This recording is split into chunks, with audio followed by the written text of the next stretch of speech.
ऐसा क्या खास बात है इस गाड़ी में? भाई इसमें सबसे पहली खास बात ये है, ये मेरी सबसे पुरानी गाड़ी है और अब तक 1.5 लाख किलोमीटर मैं इसे चला। 1.5 लाख किलोमीटर? बाकी ये तो बिल्कुल टीन का डिब्बा ही है। तो आप अपनी गाड़ी के लिए भी ऐसे ही बोल रहे हो? भाई अपनी गाड़ी के लिए इसलिए बोलना पड़ रहा है, इस गाड़ी में कमी ही सिर्फ ये है। आपके पास फोटो है उस इंसिडेंट की? हाँ फोटो है। आप मुझे फोटो ज़रूर शेयर करना, मैं दिखाऊंगा ऑडियंस को। आप लोग ओडोमीटर में देख सकते हैं 1,48,000 किलोमीटर ये गाड़ी चल चुकी है। 1.5 लाख किलोमीटर बहुत जल्दी चलने वाली है। हेलो गाइज, मेरा नाम है अंशुल और आप सभी का स्वागत है ride and review by Anshul पर। तो यार आज हम बात करने वाले हैं कि ये जो लोग मारुति की गाड़ियाँ खरीदते हैं ये क्यों खरीदते हैं। ऐसा है क्या मारुति की गाड़ियों में जो 40% मार्केट का शेयर इन्होंने ही पकड़ के रखा है और बाकी बचे वो 60% में पूरे ब्रांड मिला के अपनी सेल्स कर रहे हैं। तो चलो जानते हैं इस गाड़ी के बारे में, गाड़ी के ओनर से, कि भाई ऐसा क्या है जो उन्होंने ये गाड़ी ली।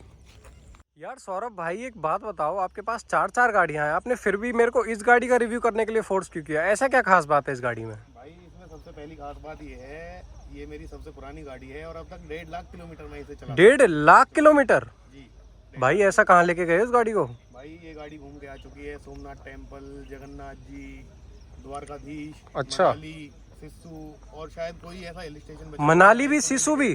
मनाली भी, सिस्सू भी, वो भी बर्फ में। तो भाई ये नीचे से टच नहीं होती कहीं? भाई टच वैसे तो कहीं नहीं हुई, बाकी बहुत बड़ा ही ब्रेकर जो लोग बना देते हैं अपनी मर्जी से बिना गवर्नमेंट के, तो उसमें कभी एक आध बार लगी है, बाकी वैसे कहीं टच नहीं हुई। I think 170 mm ground clearance है इसका। 170 ग्राउंड क्लियरेंस है इस गाड़ी की। अच्छा, छोटी गाड़ी है ना, तो इस वजह से टच होती नहीं है नीचे से। व्हील बेस का फर्क होता है। हाँ। अच्छा सौरभ भाई, ये कौन से ईयर में ली थी वैसे आपने? ये मैंने भाई मार्च 2021 में ली है, मुझे डेट भी याद है। पहली गाड़ी थी 14 मार्च 2021 को मैंने। अरे वाह, बहुत पहली गाड़ी से फीलिंग बहुत जुड़ी हुई होती है भाई। बहुत जुड़ी हुई होती है और आज भी इसको चलाने का इतना मन करता है, इसीलिए कभी बेचने का मन हुआ नहीं। चलो तो फिर गाड़ी में ही चलते हैं, आप गाड़ी चलाना और फिर मैं आपसे क्वेश्चन पुटअप करूँगा। तो सौरभ भाई आपने 2021 में ये गाड़ी ली, तो कौन सा वेरिएंट है ये? भाई मैंने VXI लिया था। अच्छा, मिड वेरिएंट है यानी? हाँ, VXI ही अवेलेबल था उस टाइम पे। अच्छा, इससे ऊपर कोई वेरिएंट था नहीं, तो इस वजह से मैं इसी पे गया। तो इसमें कुछ आपने बाहर से भी काम कराया क्या गाड़ी में? हाँ भाई, बाहर से काफ़ी काम कराया है मैंने इसमें। फॉग लैंप्स मैंने इसमें लगवाए थे बाहर से। अच्छा। स्टीरियो मैंने इसमें लगवाया है बाहर से। बाकी छोटा मोटा काम, सीट कवर एंड ऑल। ये इंफोटेनमेंट भी शायद बाहर से लगा हुआ है, ये सोनी का है। तो भाई उस टाइम गाड़ी आपने कितने की ली थी ये भाई मुझे 6,20,000 रुपए की पड़ी गाड़ी। अच्छा, 6,20,000। उस टाइम और क्या क्या ऑप्शंस थे आपके पास? भाई मेरे पास टियागो का ऑप्शन था इस रेंज में। मेरा मन भी बहुत ज़्यादा था, बट टियागो में CNG नहीं थी ना उस टाइम? उस टाइम पे टियागो में CNG नहीं थी, तो इसलिए नहीं ले पाया। बाकी मेरे पास अब एक टियागो है CNG में। तो आपको एवरेज भी माइलेज ज़्यादा चाहिए था, आई थिंक आपकी रनिंग ज़्यादा है। मेरी 100 की रनिंग है, 100 किलोमीटर की डेली की। अच्छा, मिनिमम है ये तो। वो आप देख ही सकते हो, 4 साल में गाड़ी 1.5 लाख किलोमीटर जो चली है। बिल्कुल बिल्कुल। तो भाई ये आपको एवरेज कितनी देती है ये गाड़ी?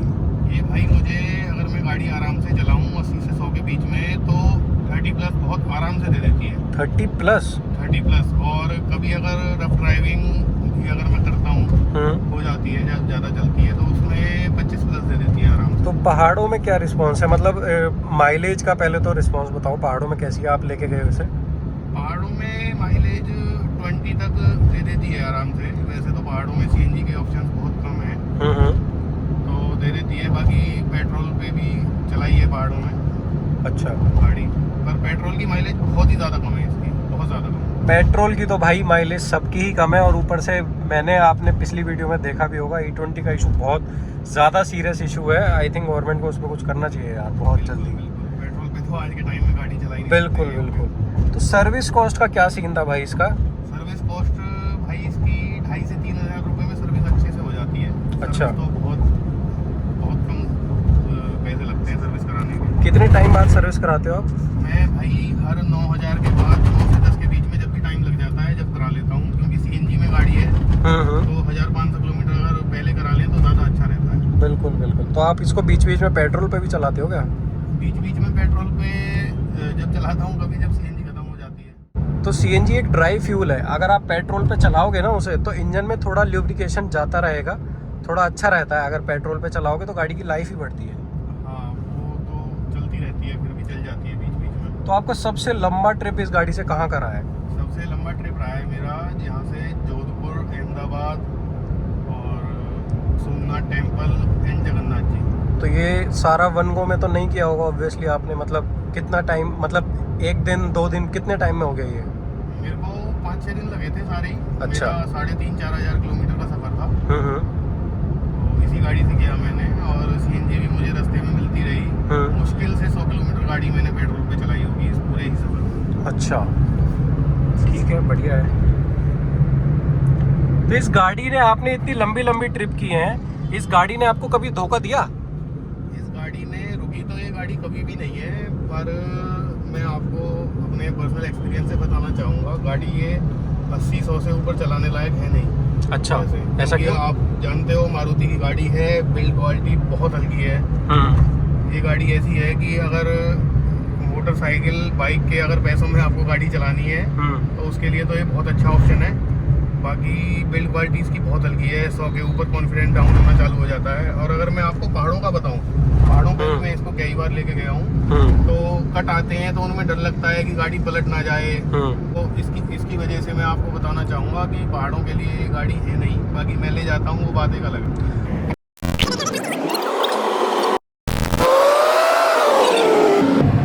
तो सौरभ भाई, सामने एक गाड़ी चल रही है महिंद्रा की, ईवी कार है। तो आपकी जब इतनी ज़्यादा रनिंग है तो आप ईवी कार को प्रेफर नहीं करते क्या? ईवी कार को प्रेफर करता हूँ भाई, पर मेरे टूर्स का पता नहीं रहता। अच्छा। तो पता चल रहा है कि कल ही मेरे को 500 किलोमीटर दूर के लिए निकलना है। बिल्कुल। और ईवी में तो प्लानिंग चाहिए ही चाहिए भाई। बिजनेस ट्रिप्स रहते हैं तो टाइम का इशू रहता है। बिल्कुल बिल्कुल। 2000 किलोमीटर जाना है और 3 दिन में वापस आना है, तो भाई मैं कहाँ चार्जिंग स्टेशन अभी है भी तो नहीं ना इतने। बिल्कुल। बाकी 2-3 सालों में अगर चार्जिंग स्टेशन पड़ेंगे तो मैं ज़रूर ईवी के लिए जाऊँगा। यार सौरभ भाई, मार्केट में ना मारुति की बिल्ड क्वालिटी को लेके बहुत सवाल हैं, और मुझे तो पर्सनली, मैं बहुत अच्छे से जान चुका हूँ कि मारुति की बिल्ड क्वालिटी काफ़ी ख़राब है। लेकिन मैं अगर लोगों को समझाने का ट्राई करता हूँ ना कि भाई मारुति की बिल्ड क्वालिटी ऐसी है, तो उनका मेरे को एक ही जवाब होता है कि यार जो होना होगा ना वो तो होगा ही, वो तो टाटा में भी होगा, वो मारुति में भी होगा। इस चीज़ के ऊपर आपका क्या कहना है? भाई जो होना होगा वो तो होगा ही, यही सोच के मैंने ये गाड़ी ली थी। पर इस चीज़ से आँख मेरी जब खुल गई, मेरा एक छोटा सा एक्सीडेंट हुआ था, मात्र 50 की स्पीड पर मैं गाड़ी चला रहा था अपनी। अच्छा। और एक बाइक बजाज CT 100 से हाँ जी। मेरा एक्सीडेंट हुआ, और 40-50 की स्पीड में वो गाड़ी से बाइक ठुकी है, और गाड़ी का बोनट बिल्कुल अंदर घुस गया भाई। आपके पास फोटो है उस इंसिडेंट की? हाँ, फोटो है। आप मुझे फोटो ज़रूर शेयर करना, मैं दिखाऊंगा ऑडियंस को। वो फोटो बिल्कुल दिखाना और बताना मारुति की सच्चाई। अगर मारुति इस गाड़ी की बिल्ड क्वालिटी थोड़ी बढ़ा देता ना, तो इससे बेस्ट गाड़ी मुझे नहीं लगती इस सेगमेंट में।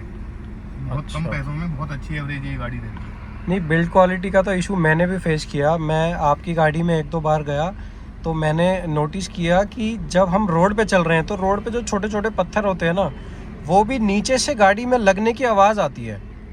तो एक ऐसा फील होता है जैसे टीन शेड पे कोई चीज़ गिरती है तो वो आवाज़ करती है ना, ऐसी आवाज़ आती है। और सेम इशू मैंने तब देखा जब हम इस गाड़ी को बारिश में चलाते हैं, तो इसकी छत ऐसे आवाज़ करती है जैसे हम किसी टीन के नीचे बैठे हैं। आप मानते हो इस बात को? यही सिर्फ मेरा मानना है। बारिशों में तो इस गाड़ी को ले जाओ और साथ में ले लो चाय। अच्छा। और इसमें बैठ के चलने में बिल्कुल ऐसा मजा आता है जैसे बिल्कुल टीन के नीचे बैठे हो और चाय पीते हुए चल रहे हो। ये बात बिल्कुल सच है आपकी। ये टीन ही तो है, ये लोहा तो कहीं मारुति की गाड़ी कोई 1-2 गाड़ियों में लगाती है, एस-क्रॉस हो गई, ब्रेजा हो गई। हाँ।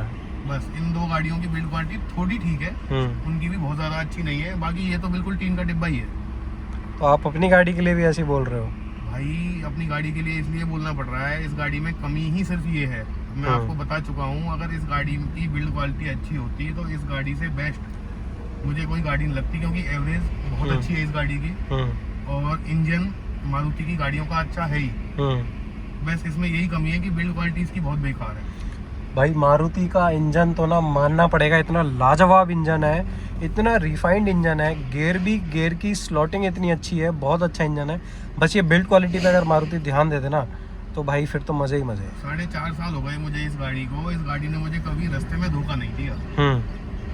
तो इंजन तो इसका बहुत अच्छा है, बिल्ड क्वालिटी बिल्कुल बेकार है। तो सौरभ भाई, टाटा की गाड़ी की आपने तारीफ तो कर दी उसकी बिल्ड क्वालिटी की, लेकिन अगर आप अपनी टियागो को सेल करने जाओगे और सिलेरियो को सेल करने जाओगे तो किसकी वैल्यू आपको ज़्यादा मिलेगी मार्केट में?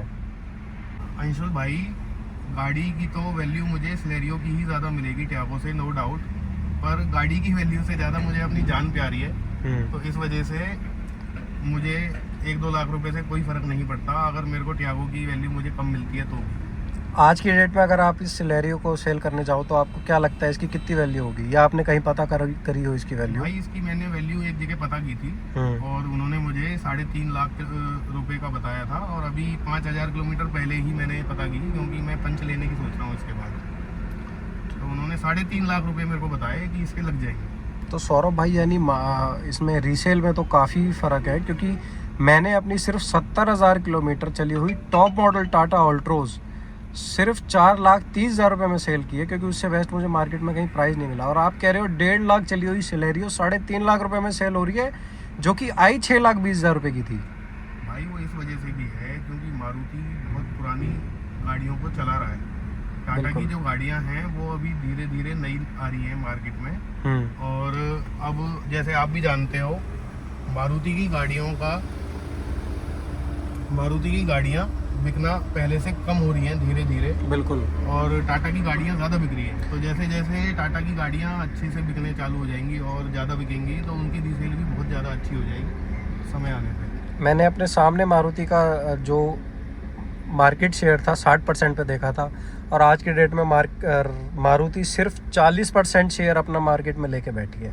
हालांकि 40% आज भी बहुत ज़्यादा है, लेकिन पहले के मुकाबले काफ़ी कम होता जा रहा है। तो लोगों की धीरे धीरे आंखें खुल रही है कि भाई जान भी कुछ चीज़ है, बिल्ड क्वालिटी भी कुछ चीज़ है।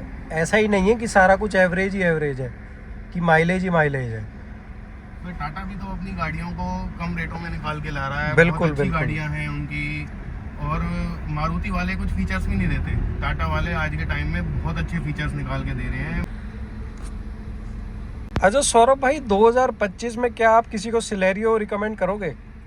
भाई मैं ये रिकमेंड नहीं करूँगा क्योंकि ये मेरा पुराना मॉडल है, और जो आज के टाइम में नया मॉडल सिलेरियो का आ रहा है वो इससे एक तो साइज में बहुत छोटा है।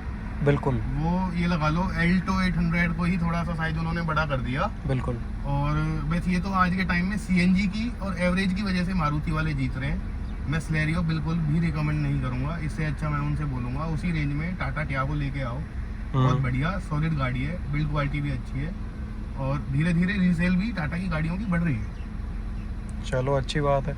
तो ये था एक मारुति सिलेरियो के ओनर का एक्सपीरियंस, जो कि ऐसे वैसे ओनर नहीं है, 1.5 लाख किलोमीटर मारुति की गाड़ी को चला चुके हैं, और घर में इसके अलावा एक और गाड़ी इनके पास मारुति ब्रेजा है।